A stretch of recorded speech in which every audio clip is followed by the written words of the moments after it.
Pacific Drive takes place in an alternate version of the Pacific Northwest, the Olympic Exclusion Zone. There's a lot of urban legends and strange history in the area that inspired us, and we wanted to explore where that took us, from concept art to what's in-game.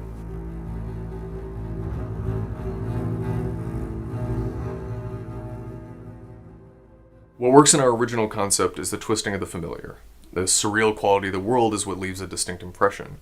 Early in its history, the Olympic Peninsula was very much as you'd expect, but at a certain point things drastically changed, and as you explore, you get to figure out how. It's these mysterious changes that help build our world and establish our setting. They keep you on your toes, and they'll prevent you from knowing what's around the next corner of the road. When it comes to the Pacific Northwest and the Olympic Peninsula, there is so much that comes to mind that matches with Pacific Drive. The deep forests, the moody rain, feeling of isolation when you're out in the wilderness.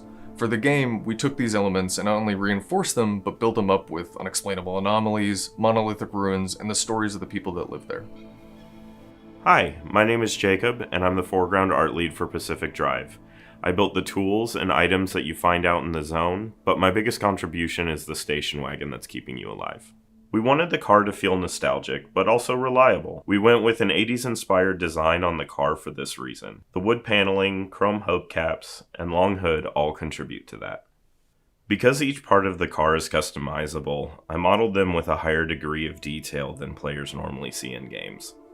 A good example of this is the suspension and wheel assembly, which is extremely close to a real-world equivalent, and you'll see it when you swap out your tires.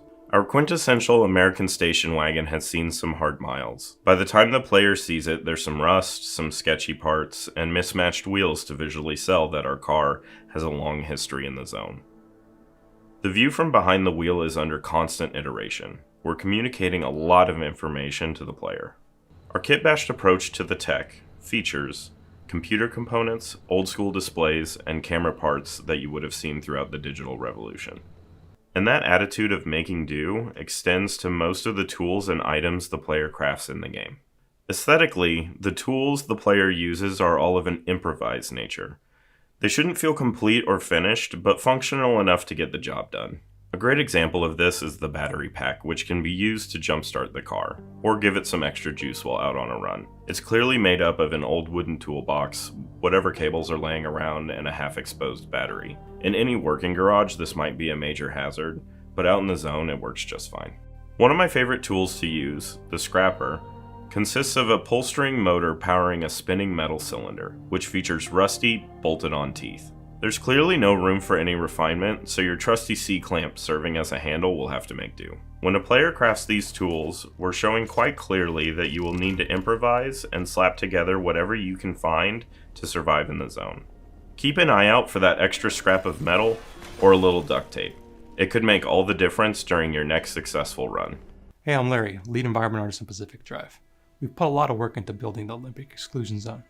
We've got the forest and swamp biomes, which you might have already seen, but there's more in the zone for you to discover. Each has its own personality, but visually they're going to be very different. The further you go, the more hazards you'll experience, the more volatile and dangerous it's going to look. Things get pretty crazy. In terms of the buildings you'll discover, the garage is the most important. It's your own personal Batcave. It's important to note that the garage is as upgradable as the car. We've been able to communicate this progression with the workstations being MacGyvered together, giving you that Doc Brown sci-fi vibe. There are many buildings in the zone that serve other purposes, but rather than being blatantly descriptive with what you see, we've leaned into discoverable, possible narratives. The player is naturally curious. They should develop their own ideas about what happened. You might come across this gas station that's been ransacked, or it might be all boarded up. The shadow of the zone should loom large over these half-functional environments. Could someone still be here? There's an old cup of coffee on the counter. Are we intruding? It feels like we are. I had to kick aside boxes to find some loot. These visual clues can lead players to draw their own conclusions rather than forcing them to know exactly what could have happened. We want mystery to linger, because that's a zone in a nutshell. In contrast to the civilian areas, the art facilities are industrial and monolithic in comparison. These structures have a psychological effect on the player. They're imposing and aggressive, monuments to an organization arrogant enough to try to control the zone. From our early concept art, it's been intentional to have these facilities at odds with the zone around them. Brute force, rather than coexistence as an observable goal. The inner walls are a great example of this failure to coexist. Their massive man-made interiors are overrun with terrifying anomalies. abandoned machinery, and supplies left to rot in large shipping containers. As the player moves through these areas, the number one goal is to survive, and there is history here to discover. We want to give our players a chance to pursue their own interpretation of what happened to the people of the zone when it all began. Overall, these environments and the impressions we're trying to give of the zone are visually designed to push players around the next corner, that there's something exciting there, or illuminating, to add to their story.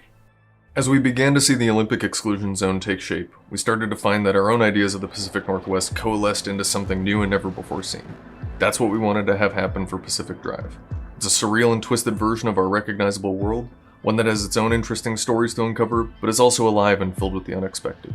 The zone is its own character in the game, and our players will get to create their own stories as they explore it.